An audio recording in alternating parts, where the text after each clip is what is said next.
The most powerful weapon in our time and age is the entertainment industry, Hollywood. The most powerful weapon of our time and age is the entertainment industry, Hollywood. So many millions of young men and women have idolized those celebrities of Hollywood. They have become almost a god and a goddess. And don't they reveal that on their evil rituals that they do on those stages? Don't they? Look at the way they dress. Look at the way they behave, the way they walk, twistings, and the way they talk. Absolute destruction. I was going to say something else. Absolute destruction. Entertainment comes through the back door of the person's imagination and messes it right up. Wow. Wow. Did you know, my beloveds, imagination influences your subconscious mind. I don't have the time to go through it all. Imagination influences your subconscious mind. Did you know, my beloved, we do not have control one bit on our subconscious mind. We only have control on the rational conscious mind. The subconscious asleep, conscience awake. This rational conscious mind is the one we use to manage our day-to-day affairs. What controls and influences the conscience is the subconscious mind. When the subconscious is influenced by imagination, and it depends what kind of an imagination you've allowed to infiltrate your imagination, it will shape, form, and mold your subconscious mind. Without knowing, it will direct the conscience to implement it in its life. What you allow to imagine, you will live later on 100%, and you have no say in it. You have no control over it. It is so delicate, this human being. Be very, very, very careful. So somebody comes and says, what is this? What is this? What is this? I love you, you love me. Just get a life, man. They have ruined what true love is all about. Not ruined it in a way, they've put the wrong imagination in your head about love. All of a sudden you started believing in something that never exists.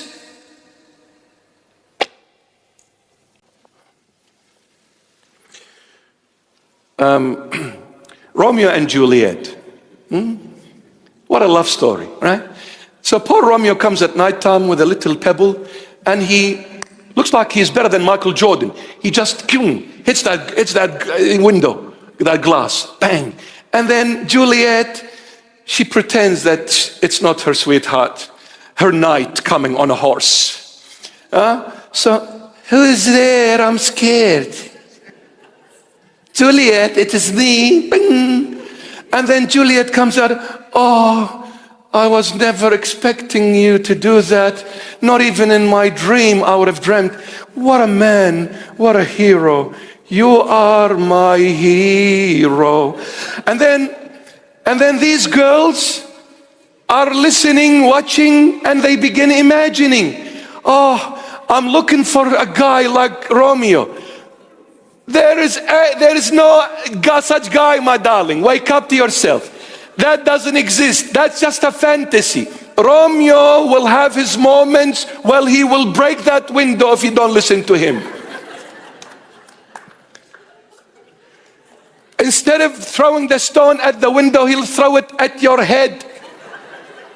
So wake up and smell the roses. Stop dreaming. Stop dreaming. Why are we fantasizing? We need to live reality. The Holy Bible says there is no one perfect except God.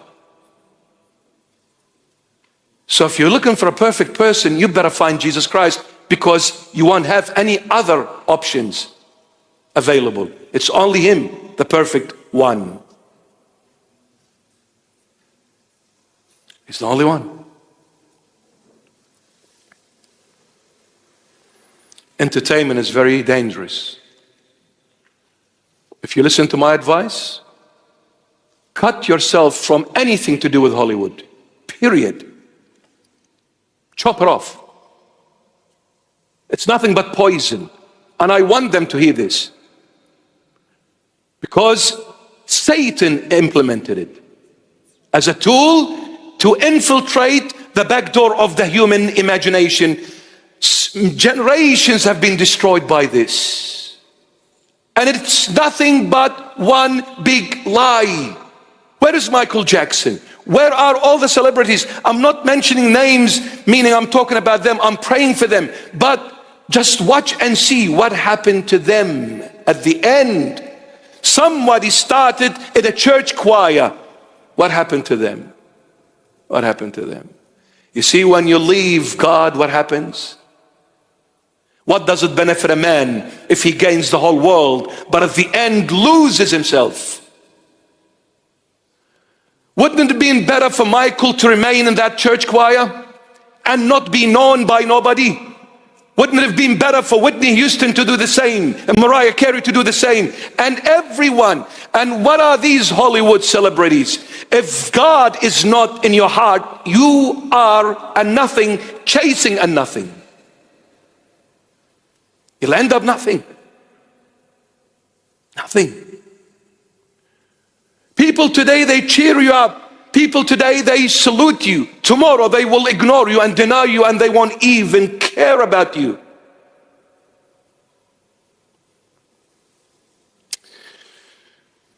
The only true friend that will never leave you is Jesus Christ of Nazareth. He is known never to fail. He is known for it. He is known for it. He is known never to fail, even when it is impossible. He came to the grave where this man was put in it for 4 days, rotted in the grave, meaning it is now impossible for this person to come back to the living. But when the Lord showed up, Lazarus, come forth. Lazarus came forth.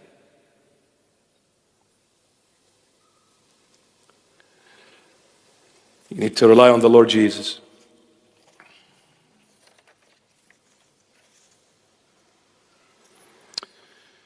Entertainment industry comes to the back door of the imagination and messes the reason up completely.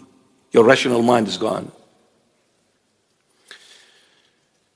But the problem is, imagination is so sacred. It's a God-given gift. And imagination is one of the senses of the spirit.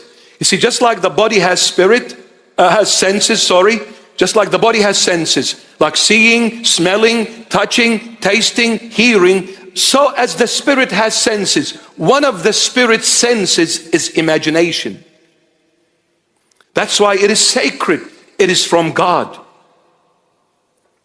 Just watch a little child. Sit and talk to a little child.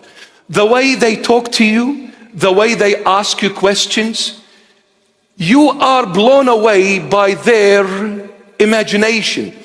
It is so beautiful and so fulfilling just watching this child imagining things. Amazing. Why? Because their imagination hasn't been infiltrated by evilness as yet.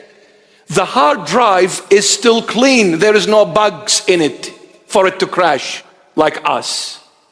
It's still innocent.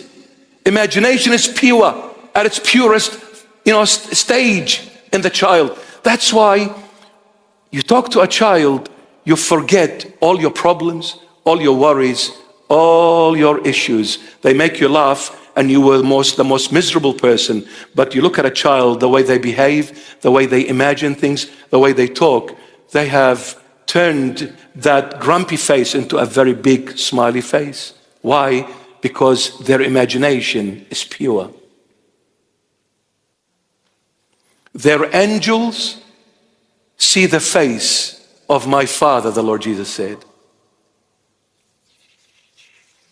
The angels see the face of my Father, meaning when the angels report to God what this child is doing, they go like with their head up because the child hasn't done anything wrong. But if he reports us to God, he goes with his head down because it's full of ugly things. He's too embarrassed to speak to God and say, God, look, this guy's done this and this and this. But the angel goes happy to God when he reports this little child to God, because pure, innocent child. And don't they put a smile on your face? Man, the other day, after a Bible preach, was in Assyrian, this family came and they had this little girl with them, so chubby. Oh, they're cute. You just want to pinch them, you know. That's why I want to pinch the Lord Jesus. So, did you get that one? Good. All right. For those who, yeah. Anyway, so this little girl, first time I'm seeing them in the church, this little girl came out excited. Just that smile on the face made me melt. Like this is irresistible. And then she went even much further than that. She came running, her head got to my knee. This was how high she was, like her head to my knee. She came running and hugged me from my legs. My heart just dropped. That's it. I was captivated. I said, I'm all yours, baby. I had to go down and kiss her feet, kiss her beautiful little hands, angelic hands. Breathtaking. Breathtaking. But somebody said about children this. He said there are certain people, they spread joy and happiness wherever they go and whenever they go. Did you get that one? There are certain people that spread joy and happiness wherever they go and whenever they go. Children are those people. They come, they turn that house environment to a very happy one. But when they go, it is also as happy. Thank God they're gone. I can have my rest and my peaceful time now. Yes. But they are a joy either way. They are a joy either way. Anyway.